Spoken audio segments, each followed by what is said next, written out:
If you want to create a grainy, distorted ghost look in Photoshop, you're in the right place. In this tutorial, I'll show you a simple step-by-step way to turn any subject into a creepy paranormal-style ghost with motion blur, color channel separation, and grain. This effect is perfect for spooky edits, horror posters, social media graphics, or just having fun experimenting in Photoshop.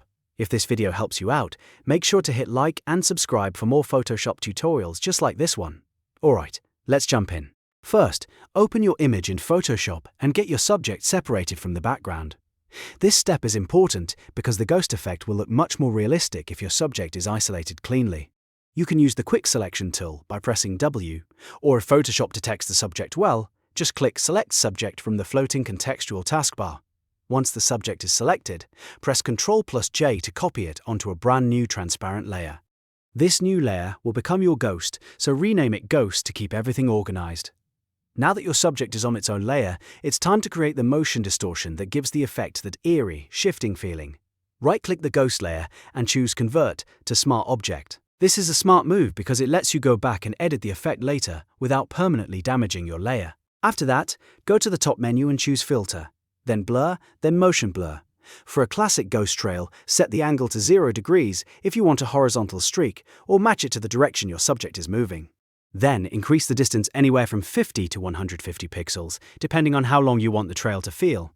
Click OK, and you'll already start to see that floating, unstable ghost-like look. To make it feel more chaotic and unnatural, we're going to add a distortion effect next. Go back to the Filter menu, then choose Distort, and then Wave. In the Wave settings, change the type to Sine. Set the generators to 1 or 2, then adjust the wavelength and amplitude sliders until the subject starts to look jagged, warped, and jittery. This is the part that really helps the image feel like it's caught between two realities. Once it looks strange enough, click OK. Next, we're going to create the Chromatic Aberration effect, which is that classic glitchy color separation you often see in horror visuals and VHS-style paranormal edits. Press Ctrl+J twice to duplicate your distorted ghost layer so you have 3 identical versions of it. Now double-click the thumbnail area of the top copy to open the Layer Style window. In the Advanced Blending section, uncheck the red channel box and click OK. Then double-click the middle copy, open Layer Style again, and uncheck the green and blue channel boxes. Click OK to confirm.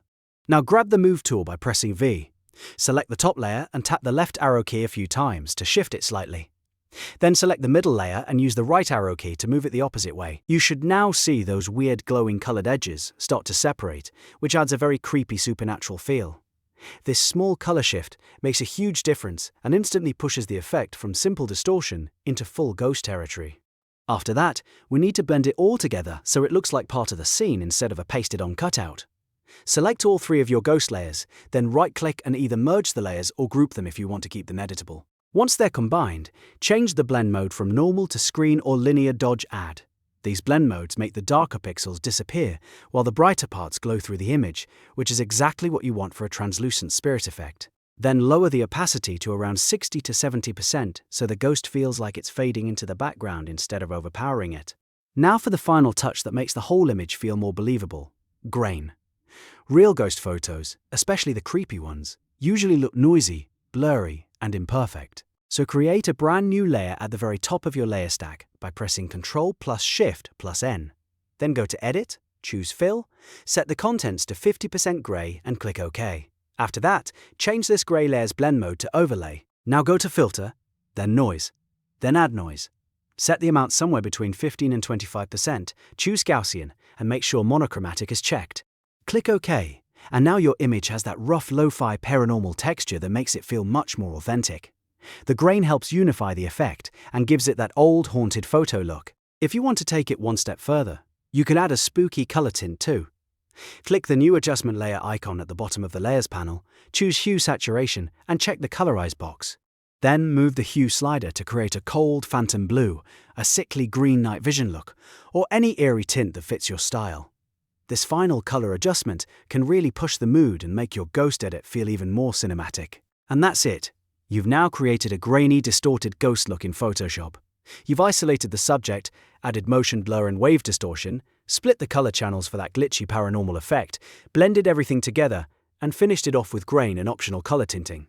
It's a simple workflow, but the results can look incredibly dramatic. If this tutorial helped you, don't forget to hit the like button, subscribe for more Photoshop effects, and turn on notifications so you never miss a new edit tutorial. Thanks for watching, and I'll see you in the next one.